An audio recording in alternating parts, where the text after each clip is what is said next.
All right, so we're going to get into the SEC and their war on the NFT market and their recent filing, of course, against Stoner Cats. We'll break all that down for you. But more importantly, we'll get into more of a depth of why these projects are where they are and really what could be done about this for the future, because there's a lot of implications here. My name is Paul Barron. Welcome back into Tech Path. Before we get started, I want to thank our sponsor, and that is iTrust Capital. If you guys want to do long-term holding of your crypto assets and you want to put it in a crypto IRA, you can do that with iTrust Capital. And there's a couple of ways you can do it. Start a new one, or you can actually transfer in one of your current IRAs. So it's very easy to do.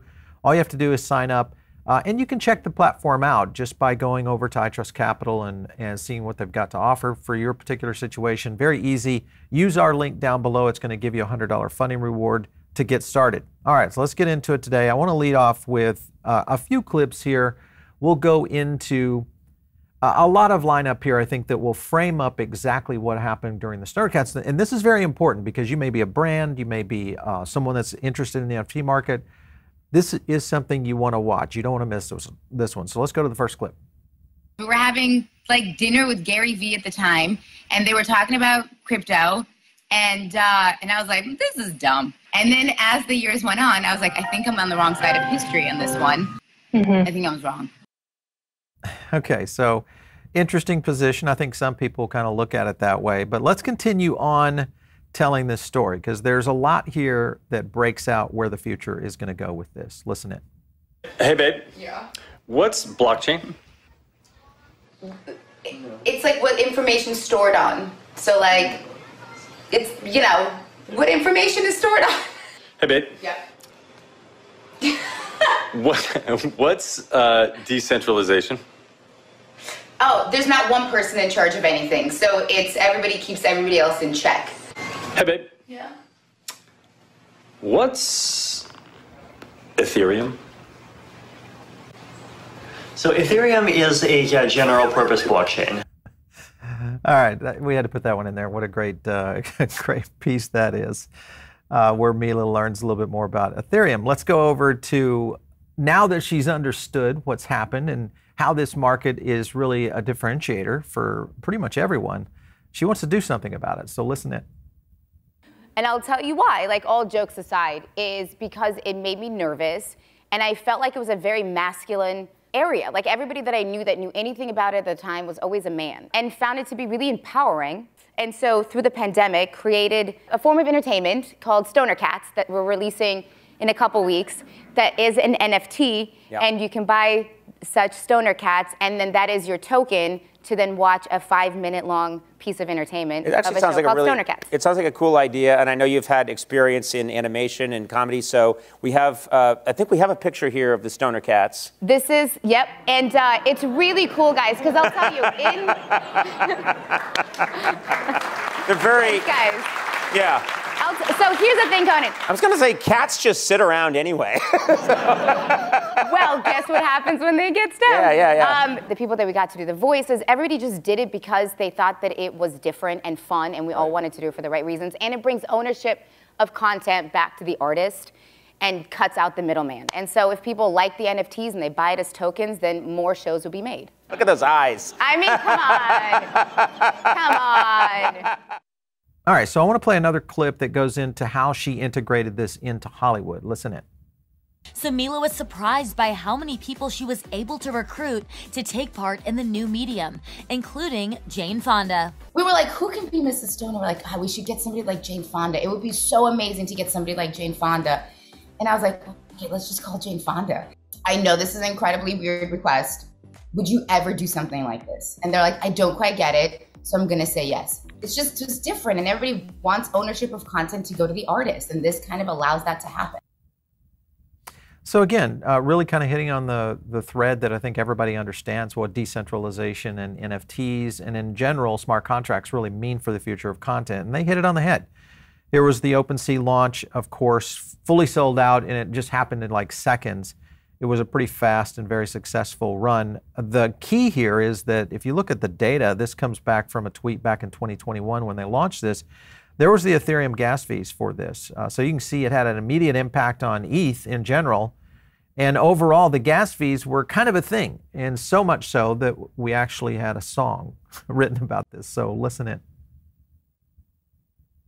This is a story of Superfan, and how he tried to get a stoner cat. And with a snafu in the gas limit, he lost $13,000 right on fire.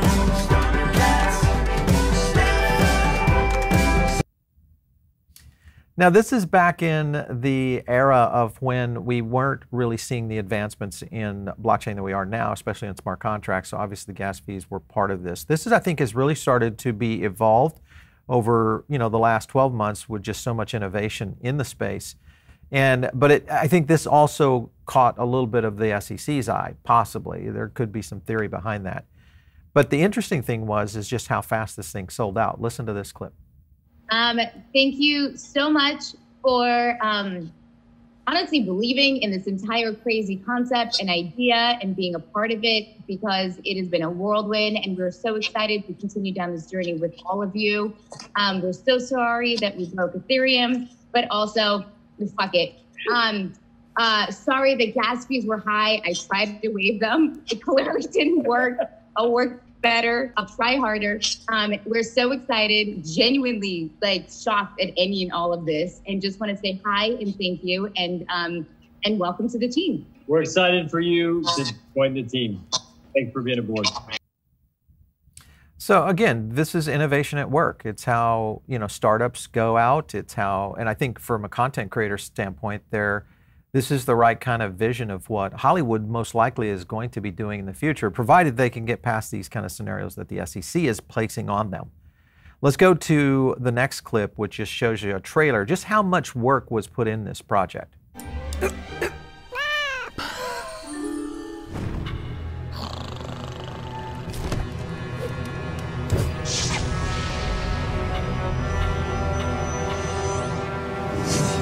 I have regrets.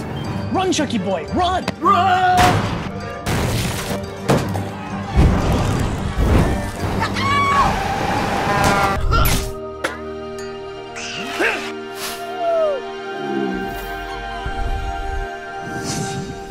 What in the poltergeist? Fuck! All right, so many episodes lined up on this. Their friends, kind of everybody got together, had watch parties. This became a bit of a community, and I think that's, again, another big part of how fans work, especially when you look at content and how that gets released in Hollywood today. As for Stoner Cats, they actually released all 6 episodes, so you can kind of see the website here, scrolling through all the episodes, all delivered as promised, and that was really the goal. And I think that's the position of where all of this starts to stem from, especially in the position of what's happening with the SEC. If you scroll further on down in the website, I thought this was cool. Website Stoner Cats content will be available in perpetuity using decentralized hosting and archiving service Arweave. So again, they were utilizing literally from the beginning all the way through the blockchain to deliver this kind of content. These are the kind of technologies that will start to shift content creation. You often wonder why and what is driving the SEC's decisions on this. If you go over to the SEC, we'll get into the actual complaint here.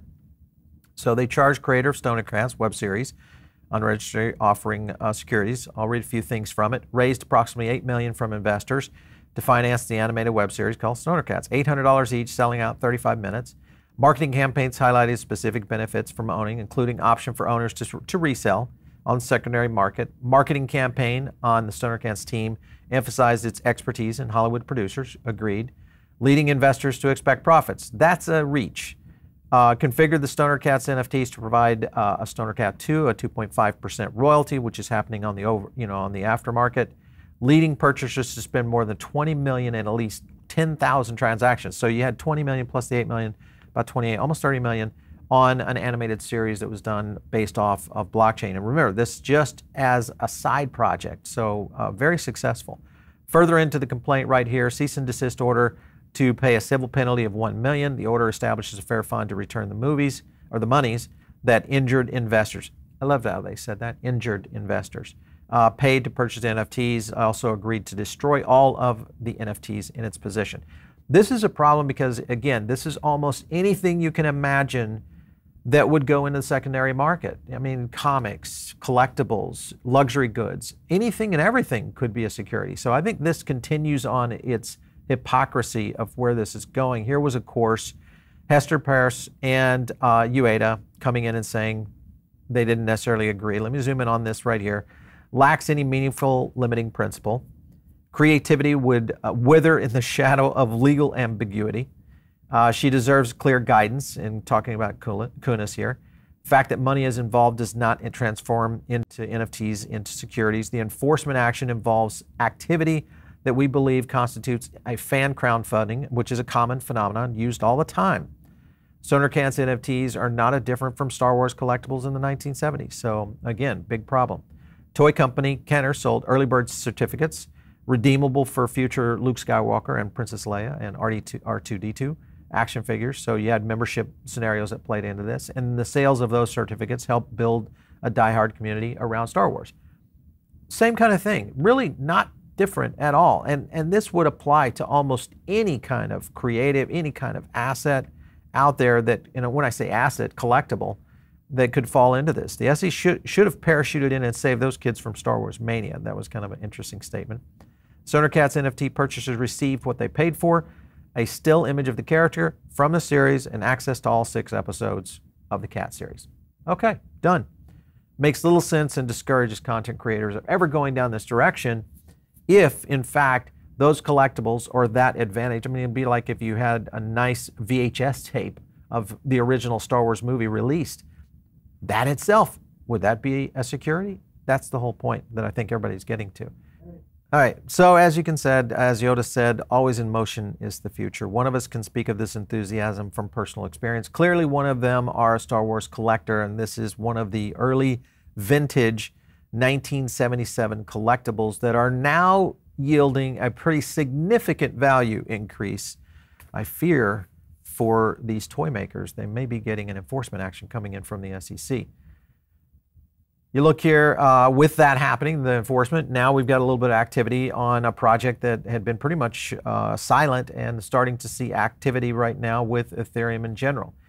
And again, this just goes into the reach that we're dealing with. Stoner Cats also was trending right here on OpenSea as well. So moving, and I don't know if this is a good thing or a bad thing, but the point is at least it's bringing awareness to a lot of the creators. And unfortunately, it may be in the negative light, but it also brings awareness, I think, to the brands and innovators that are trying to connect to technology more and more. And the SEC essentially getting right in the middle of it and causing a lot of real pain for many of these collectors on the backside. Even if you look at what's happening right now with Shrapnel, which is a Web3 game, they're a Web3 shooter game, won't let its US users now cash out, again, thanks to Gunstore. So basically what they've done is they've said, hey, you can do everything that every other player can do, but you can't cash out because that's what makes it a security to the US player. As soon as they can realize monetary value, that's where the problem comes in. And that's the issue that needs to be outlined by Congress, is just like anything else on the third-party market, secondary markets, etc., that we can get to this point. But now US players on Web3 and game players here are being essentially denied access because of what's happening right now with the SEC. So not a good thing for, and again, this gets into the whole point of thwarting innovation, killing off innovation in the United States, in a way on one of the fastest growing sectors out there, if it would be allowed to grow. And I think what that only does is it pushes more and more innovation offshore and also makes the American public less and less available for this innovation. So I guess we simply get refrained from the rest of what the world is doing. All right, so we're going to get into a lot of stuff here today. I want to wrap up with the final clip, and this is Mr. Hill in Congress talking about this very issue. Listen in. There are digital assets like a digital sports card or a digital collectible, or maybe a token connected to an activity like a game, that are distinguishable from a security or a commodity. I like the idea of either a gaming company that raises money to create a new game. Let's say they have to raise $10 million to create a game. That's clearly a security. It's a Reg D private placement to create the game. But if you invest in the game you also get some tokens that are going to be used in the game if the game ever works. Yeah. So we'll dumb it down and make it even, for a broader audience perhaps. $10 million to create the new musical. You're going to star in it on Broadway. And if the musical goes from off-Broadway to Broadway and is successful, everybody who put $100,000 in my $10 million offering gets 25 tickets to the show that they can use for the whole run of the show. So, clearly a security. The Broadway show's a success. I'm earning a return on my investment, I hope. But I now have 25 tickets that are just a thing to go to this show. I can keep them, I can give them to my kids, I could sell them. Are those tickets a security? And it sounds like it's a perk as being part of that. A perk, yeah, it's an offshoot of it. And if the play was a flop, then those would have no value. And these assets merit, in my view, being classified in a third category altogether. And I would actually suggest that the problem with the term digital asset is it's incredibly broad. And I would say we have even more than 3 buckets. So you could tokenize car title. You could tokenize title to a home. Which is why the existing regulatory framework does not work. The good thing here, I think, is that some lawmakers do realize what's happening. They do realize the innovation thwarting that is occurring. And I think we could be right there on the cusp of getting some real change. Now, whether or not that affects the SEC and Gary Gensler, we'll see how that plays out. But I think overall, as we see a lot of this going forward, I think we are going to see quite a bit of change in the marketplace, and hopefully helping creators like Mila Kunis and Ashton Kutcher kind of bring this back to the core of what Hollywood is trying to do, which is connect IP with the actual fans themselves. So we'll get into more of this as we break more down, of course, on these topics and others. So make sure and stay tuned here for all that good stuff. If you guys are listening and over on the podcast side, make sure and jump into the YouTube channel and subscribe. And if you're not in our Diamond Circle, make sure and get in that. All you have to do is click the link down below, and that will get you plugged in. We do additional podcasts, all sorts of content, etc. over there. And if you guys want to reach me, that's there on Twitter, @Paul Barron. We'll catch you next time right here on TechBot.